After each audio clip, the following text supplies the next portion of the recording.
Growing up, I felt like the anchor of our family, the responsible one with dreams stitched together by my relentless determination, while my younger brother Jake was a storm, chaotic, impulsive, and always seeking the next thrill, leaving a trail of mess behind him. I meticulously counted my allowance and hustled through chores for neighbors, managing to scrape together about $2,000 over 2 long years, each dollar a stepping stone toward my dream scooter, a piece of freedom that felt just out of reach. Meanwhile, Jake squandered his meager cash on video games and junk food, his fingers always greasy with regret, which made it all the more infuriating when I discovered he had begun stealing from my hard-earned savings. One blistering afternoon, I came home to find my stash $100 short, a mix of anger and betrayal swelling inside me, my heart thumping like a war drum as I marched to confront him. "Did you take it, Jake?" I demanded, my voice trembling yet firm, trying to mask the hurt that clawed at my insides. "No, you always think the worst of me," he cried, his eyes wide with faux innocence, before he dashed to Mom, the refuge I desperately wished would be mine too. Heat flooded my cheeks as I followed him, my desperation gnawing at my throat, but all I received was a dismissive wave from Mom, who seemed to shield him from the very consequences of his actions. "Madeline, you need to stop picking on your brother," she said, her voice laced with irritation, and her eyes narrowed at me like I was the real villain in this twisted tale. I took a deep breath, the anger bubbling inside me like a volcano ready to erupt, and pulled out my savings ledger, waving it like a flag of truth in a battlefield of lies.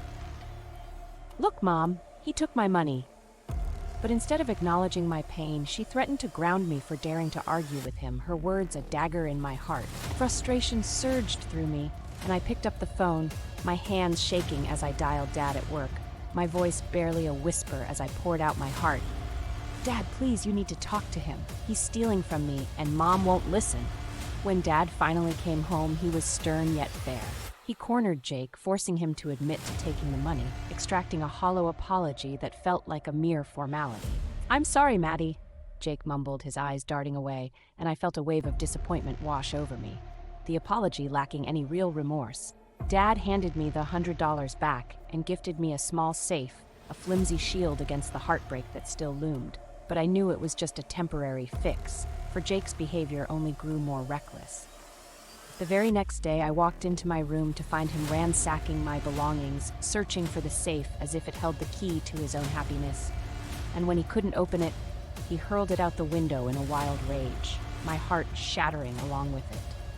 I stood there paralyzed in disbelief, watching my safe crash onto the driveway, each crack echoing the deterioration of our family, my heart breaking as I realized how far things had spiraled out of control.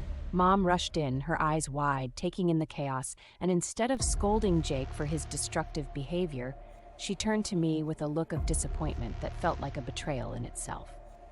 "Why do you have to provoke him like this, Madeline?" I felt my insides twist, disbelief coursing through me. It was as if my pain had become invisible, overshadowed by Jake's tantrums that were always given a pass. In the days that followed, the tension mounted like a pressure cooker, and I overheard Mom whispering on the phone about sending me to military school behind Dad's back. The betrayal cutting deeper than I thought possible. When Dad found out, his fury erupted like a volcano.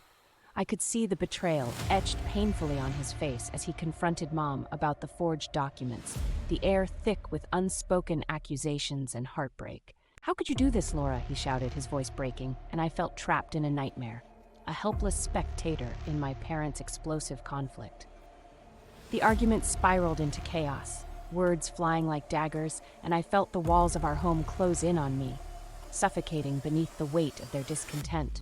Soon after, they divorced, and just like that, my world shattered into a million irretrievable pieces. I chose to live with Dad, clinging to the faint hope that normalcy still existed somewhere. But as I settled into this new life, I felt the aching void left by my brother, who had transformed into a stranger, our once unbreakable bond, now a painful reminder of everything I had lost. We barely spoke, each encounter a reminder of the love that had turned bitter, the resentment hanging thick in the air like a storm cloud waiting to burst. Looking back, I can see the dysfunction that plagued our family. Mom's blatant favoritism and Dad's desperate attempts to mediate, only deepened the chasm between us, pushing us further into isolation. I learned harsh lessons about financial responsibility and self-reliance, but the emotional scars lingered, a constant reminder of our turbulent past that echoed with pain. As I sit here reflecting on it all, I can't shake the haunting question of how things might have been different if we had a nurturing environment, one where love and support felt unconditional. Sometimes I still dream of that scooter, a symbol of my childhood aspirations, yet it's forever tainted by the memories of my family's unraveling, a bittersweet reminder of what could have been. And even now, I grapple with the weight of those memories, the shadows of our past lingering like an unwelcome guest, wondering if healing is even possible when the wounds run so deep. Thank you for watching. For more real stories and powerful dramas, be sure to like, subscribe, and explore our Twisted Ancestry channel.